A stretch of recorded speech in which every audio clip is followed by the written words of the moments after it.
What's up everyone, John Rettinger from Techno Buffalo here with an unboxing of this teeny tiny little guy. This is the Samsung Galaxy S4's little brother, the appropriately named Galaxy S4 Mini. Packed a decent amount of punch in its moderately priced package. Let's go ahead and take a look.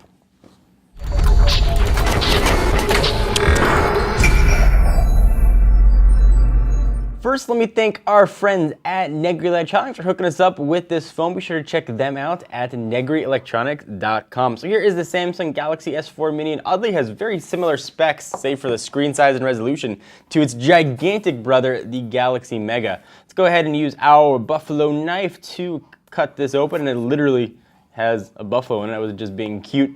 We'll go ahead and open this up, and I'll run through the specs and tell you what this guy has. I would not expect this to ever come to US shores, at least the Galaxy S3 Mini never did. So if you want to pick one of these guys up, your best bet is going to be unlocked, probably through our friends at Negri. So go ahead and pull off the plastic. We've got a 8GB version right here. Looks like there's one last little seal that needs to be cut and we'll be all good. So this guy has a 4.3-inch screen with a very low resolution of 960 by 540, giving it a not so awesome PPI of 256, which is about half of what we see on most sort of higher end smartphones. So go ahead and get this out if we can. Boom. So there it is. The screen is QHD and it's an AMOLED display. It looks so tiny compared to all the other phones we use, and it's funny what we consider tiny now. 4.3 inches used to be giant. Remember, you go back and look at the HTC Titan or the original Evo phones that seemed really large and now seem really minuscule. It just goes to show what a few years can do for you. So push it off to the side for just a quick second and see what else we got in the box.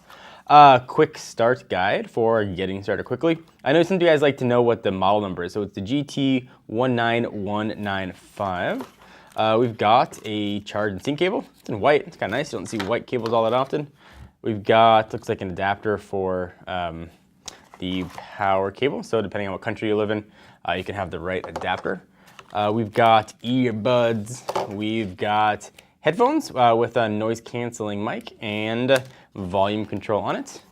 And we've got the battery, which is a 1900 milliamp hour. Pharaoh, pull it out, get that ready to be put into the phone. So this looks very similar to the Galaxy S4 as you'd expect, the phone that's called the Galaxy S4 Mini. We'll peel all this stuff off here for just a second. And to show you, let's bring in a Galaxy S4. And you can see that they look like big brother, little brother. 5-inch screen, obviously, versus the 4.3-inch.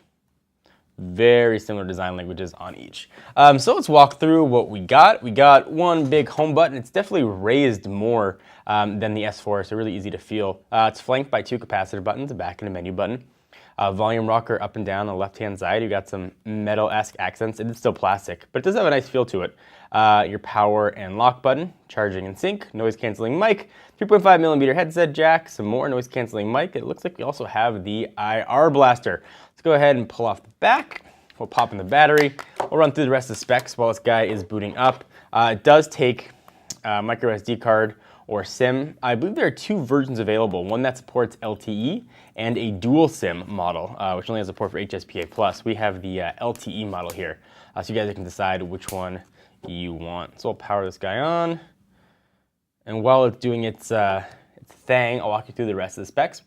So being powered by a 1.7 gigahertz dual-core processor, Android 4.2.2 at launch, 1.5 gigs of RAM, 8 gigs of storage, but again, you can add it to that with an external card. The main camera on the back is 8 megapixel. I used to think it was sort of uncommon to have a 1.9 megapixel shooter up front, but Samsung's doing that on a lot of phones. Same camera again that we saw in the Mega. 802.11 A, B, G, and N. We don't have anything here for AC, Bluetooth 4.0. That 1900 milliamp hour battery that we talked about. It does have NFC, which is kind of nice. So from dimension standpoint, it's 124.6 meters or 4.91 inches by 61.3 millimeters, not meters, rather millimeters, 2.14 inches, 8.94 millimeters, or 0.35 inches, and it weighs 107 grams or 3.77 ounces, depending on where you live. We'll skip through this here.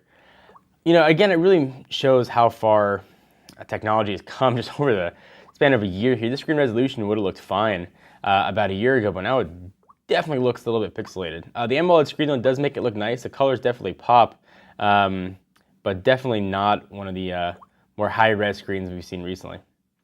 We should be right into the operating system. So we got some of the S4 features here: S-Beam, voice control, easy mode, and adapt display. Go ahead and finish. One thing I want to see, obviously, is I want to see if it's got some of the touch features. You can hover over and that kind of stuff, air view and the rest. But it looks very S4-esque. Dual-core processor is plenty of power for most folks, so you shouldn't have any issues at all with processor speed, and a gig and a half of RAM should be plenty. Let's go ahead and jump in, see what kind of apps are going to be stored here. Since this isn't a carrier phone, no real sort of carrier bloatware, but certainly Samsung's got a lot of Samsung proprietary stuff in it. Samsung's app, Samsung Hub, Watch On, their video and music store. You can see what else we got here. S-Translator, which is really cool. The seldom used S-Voice, story album. I do love Samsung's deal with Dropbox, so 100 gigs of free storage is pretty freaking sweet, actually. Let's go into settings. We'll scroll, go to my device, scroll down to the bottom, motions and gestures, smart screen, and see what we got here. So palm control your device by touching the screen with your hand and motion. So that is here. Let's see what we got under smart screen. So the screen stays on as long as you're looking at it. So that's kind of neat. If we go to connections, see what else we got here. NFC, S-Beam, nearby devices, and screen mirroring. Of course, access for keys as well. Driving mode, sort of the rest of that stuff you would expect. Again, for comparisons, let's bring it in to a Galaxy S4. You can see the difference between these two guys. Again, screen's a little lower resolution, but for most people, it's not going to be that big a deal. It looks a little bit low res, as you'd expect, but very serviceable and certainly easy enough to use.